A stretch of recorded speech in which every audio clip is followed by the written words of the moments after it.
If you're really interested in a thorough house cleaning, अगर आप वाकई दिलचस्पी रखते हो कि पूर्ण तौर पर आपका घर या आपका जीवन आपको साफ करना है, शुद्ध करना है, and not a superficial one, और केवल ऊपर ऊपर दिखावे के लिए नहीं, just to impress others, दूसरों पर बस छवि प्रस्तुत करने के लिए नहीं, you will say, Lord, I want a real revelation on everything in my life that is unchrist-like. In other words, फिर आप कहोगे कि प्रभु, मैं एक वास्तविकता में तुझसे प्रकाशन चाहता हूँ, तुझसे ज्योति चाहता हूँ, मेरे जीवन के हर एक उस क्षेत्र पर जो मसीह जैसा नहीं है। is there anything in my life that I'm doing which I cannot do in fellowship with Jesus Christ? दूसरे शब्दों में, क्या मेरे जीवन में ऐसा कुछ है जो मैं यीशु के साथ संगति में होकर नहीं कर सकता?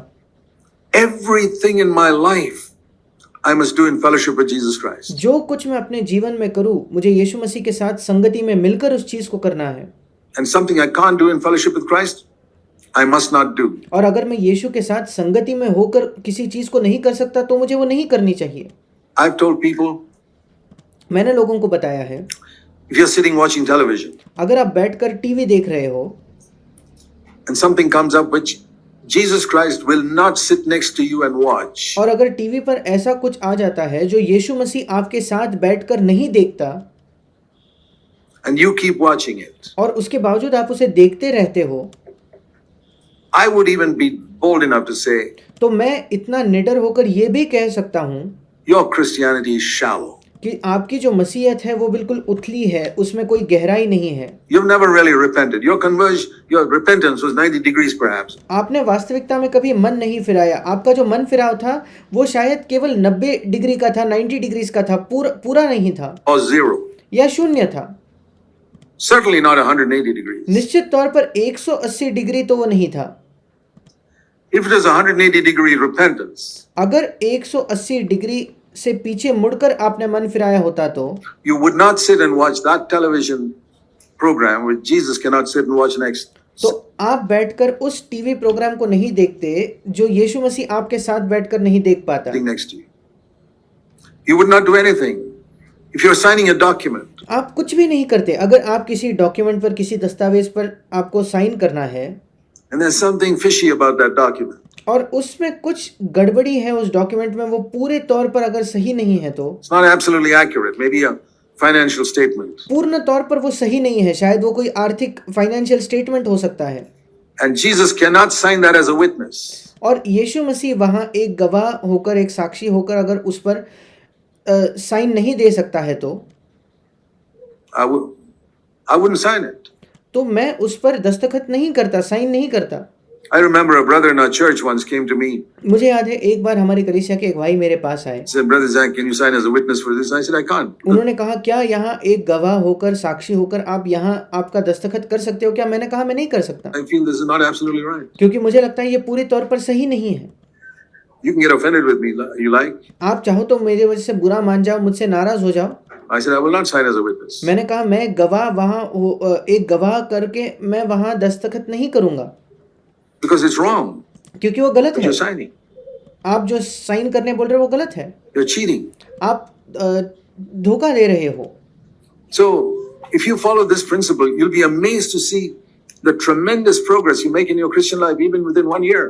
और अगर आप इस सलाह को मानो तो आप आश्चर्यचकित हो जाओगे कि 1 वर्ष के अंदर आप अपने मसीही जीवन में कितनी प्रगति करते हो, कितनी उन्नति करते हो। It'll be constant progress. The revelation you get in Scripture. वो निरंतर उन्नति होगी परमेश्वर के वचन से, जो आपको प्रकाशन प्राप्त होगा Year after year after year. साल प्रति साल प्रति साल। The progress you make. कितनी उन्नति आप करोगे। The understanding of God.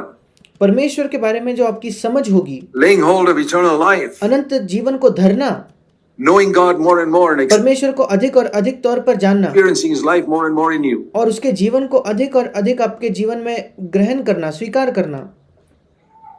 So here is walking the way. This is how I know that I have not just come through the gate, but it's just not just one side of my body being built up, the other side as well. और यही है उस मार्ग पर चलना। इसी से मैं जान सकता हूँ कि मैं केवल उस द्वार के द्वारा, उस फाटक में केवल प्रवेश नहीं किया हूँ, पर मैं इस मार्ग पर चल रहा हूँ, या मेरे शरीर का केवल एक हिस्से में उन्नति नहीं हो रही, बल्कि मेरा पूरा शरीर बढ़ रहा है। I'm progressing. मैं आगे बढ़ रहा हूँ, मैं उन्नति कर रहा हूँ। People have asked me this, लोगों ने मुझसे ये प्रश्न किया है, Brother Zach, how do you know God's blessing you? वो लोग कहते हैं कि भाई साहब आप कैसे जानते हो कि परमेश्वर आपको आशीष दे रहा है? And I say by the fact that he shows me unChristlikeness in my life regularly. और मैं कहता हूं कि मैं इससे जानता हूं कि परमेश्वर मुझे आशीष दे रहा है कि निरंतर बार बार मेरे जीवन में कौन से क्षेत्रों में मैं मसीह जैसा नहीं हूं, उन चीजों को परमेश्वर मुझे दिखाता है। That's how I know.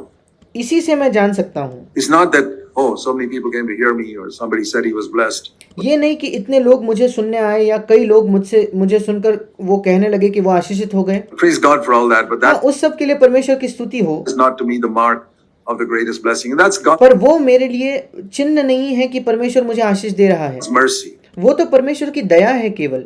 And I know one thing, और मैं एक चीज जानता हूँ, that God can use me even if I slip up and fail somewhere.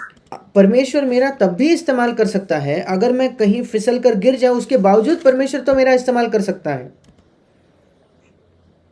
You know, some people ask me, is it right for a woman to be a preacher? कुछ लोग मुझसे प्रश्न करते हैं, क्या यह सही है कि एक स्त्री कलीसिया में सिखाए, शिक्षक हो वचन की, A teacher of God's word? परमेश्वर के वचन की वो शिक्षक हो? I say, according to scripture, no. मैं कहता हूँ बाइबल के अनुसार नहीं। 1 Timothy 2 is very clear. A woman should not teach men. पहला तिमुथियुस 2 अध्याय बिल्कुल साफ तौर पर, स्पष्ट तौर पर कहता है कि एक स्त्री को एक पुरुष को सिखाना नहीं है। It's an absolute statement. वो एक बिना शर्त का पूर्ण ऐसा कथन है। She can share her testimony वो अपनी गवाही साझा कर सकती है or share what God has done in her life, but या परमेश्वर ने उसके जीवन में क्या किया है उसको वो साझा कर सकती है, teach is wrong.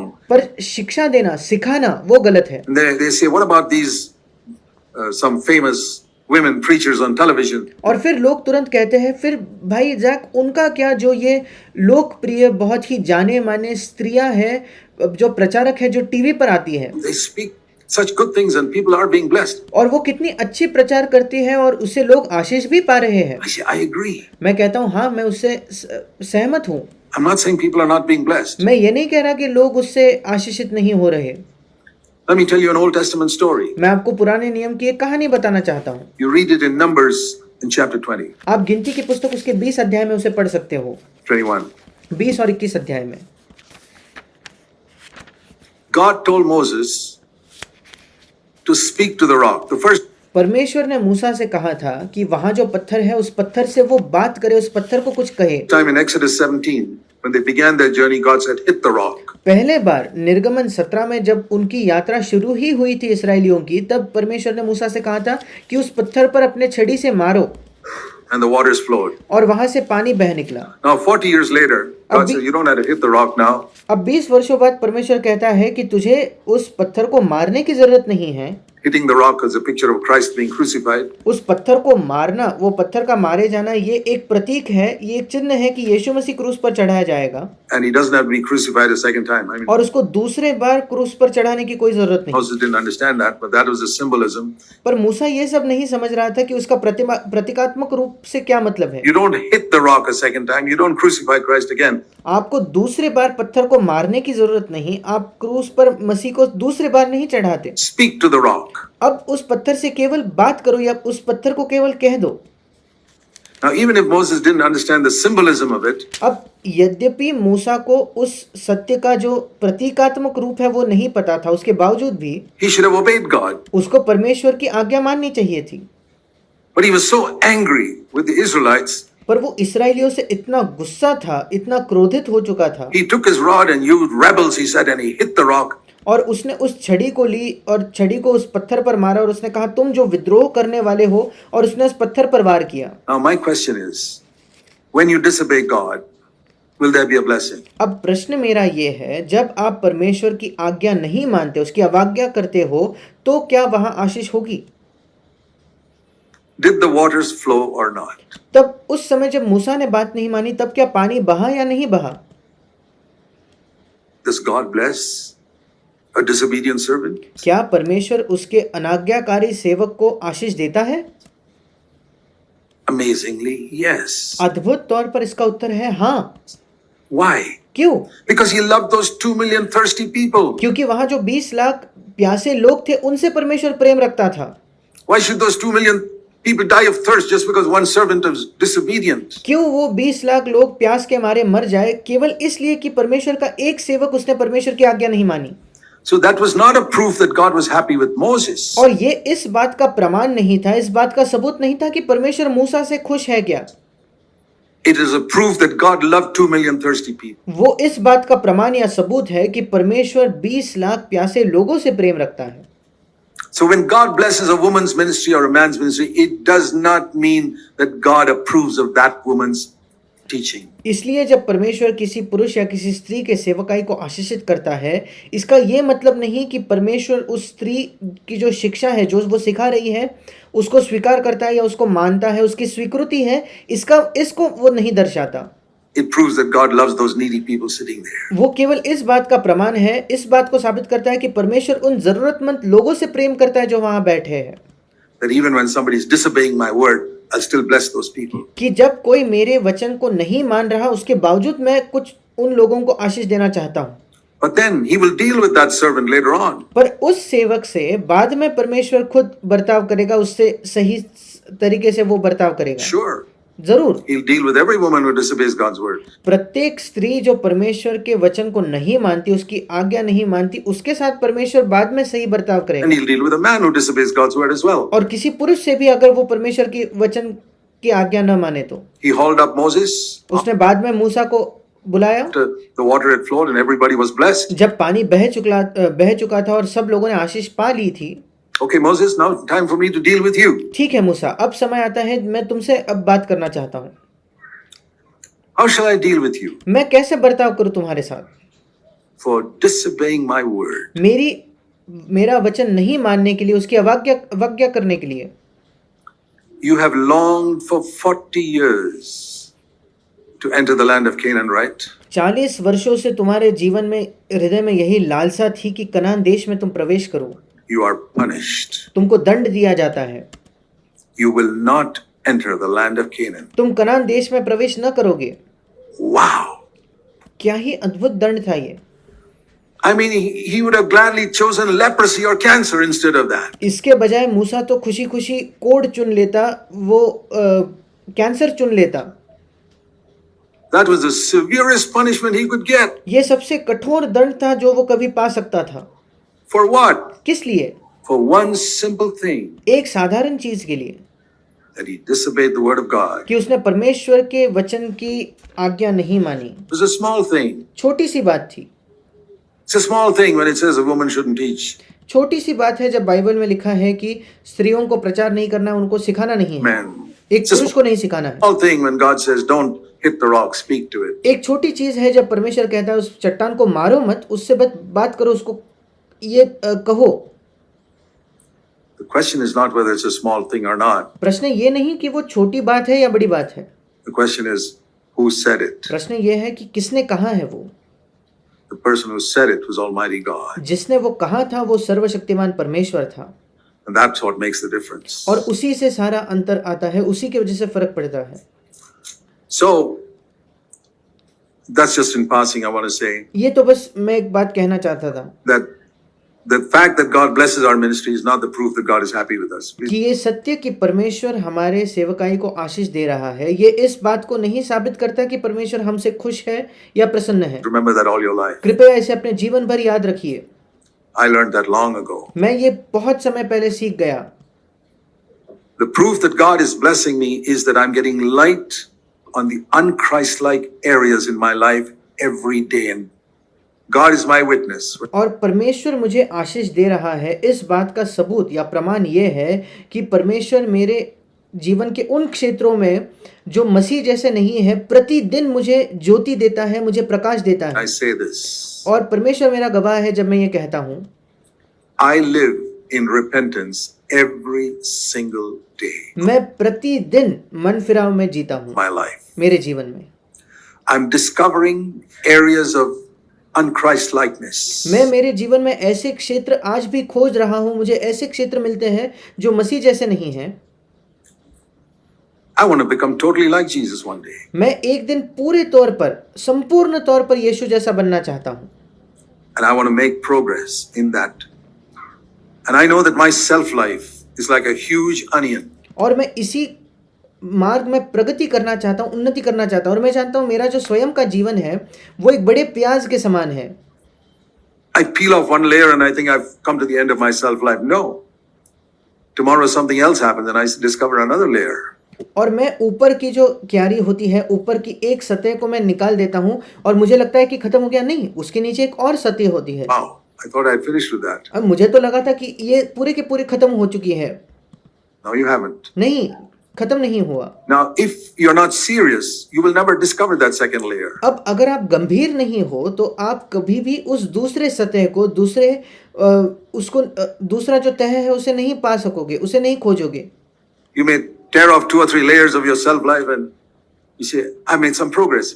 आप 2 या 3 केवल ऊपरी जो उस प्याज के सतह है आपके स्वयं के जीवन के, उसको निकाल लोगे और आप उसी से खुश होगे, संतुष्ट रहोगे। Because क्योंकि you're better than most of the other believers you know. अधिकतर जो विश्वासी हैं जिन्हें आप जानते हो उनसे आप बेहतर हो इस वजह से।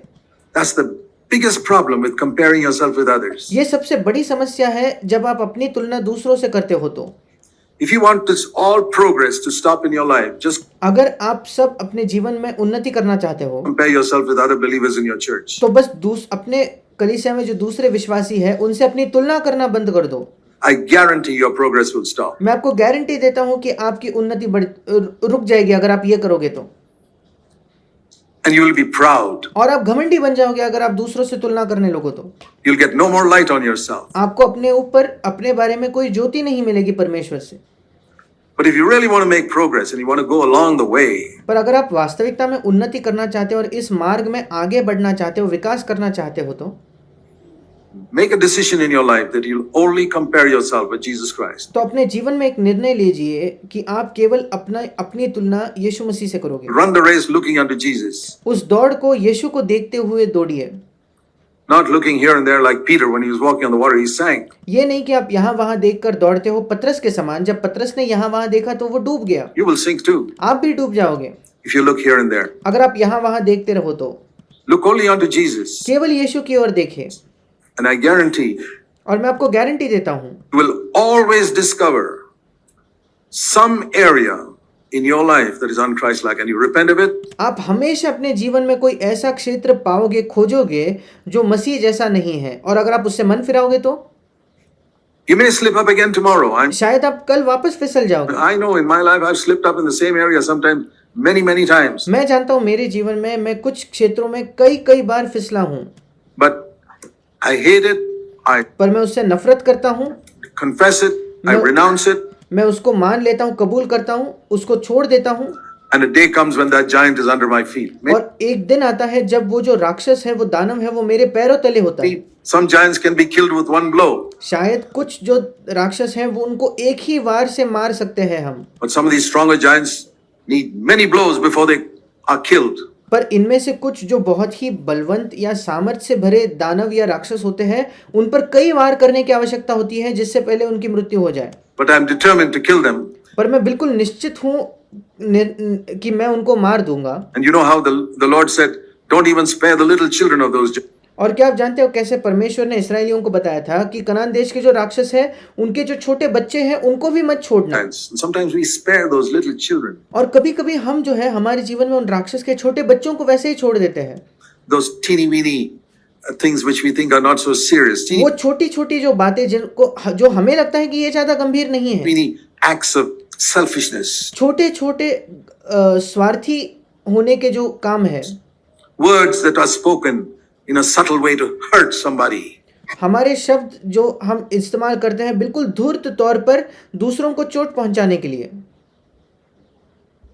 Little giants, they don't look ugly like angry words. छोटे-छोटे राक्षस वो इतने बुरे नहीं दिखते, जैसे गुस्से से भरे शब्द होते हैं उतने वो बुरे नहीं मालूम पड़ते हमें। Do you ever use subtleties to hurt others? क्या आप बड़ी धूर्तता से दूसरों को चोट पहुंचाते हो? Those are the little children of the giants that need to be killed. वो राक्षस के छोटे बच्चे हैं जिनको मार डालने की आवश्यकता है। And if you are serious about it, the giant and its family will be killed. और अगर आप उस विषय में गंभीर हो तो वो राक्षस और उसका परिवार मार दिया जाएगा। And you'd have possessed a little more of the land of Canaan. और कनान देश के थोड़ा और हिस्सा आपने पा लिया होगा। So this is how progresses in the Christian life. There's a balance. और मसीह जीवन में उन्नति ऐसे ही होती है, एक संतुलन होता है.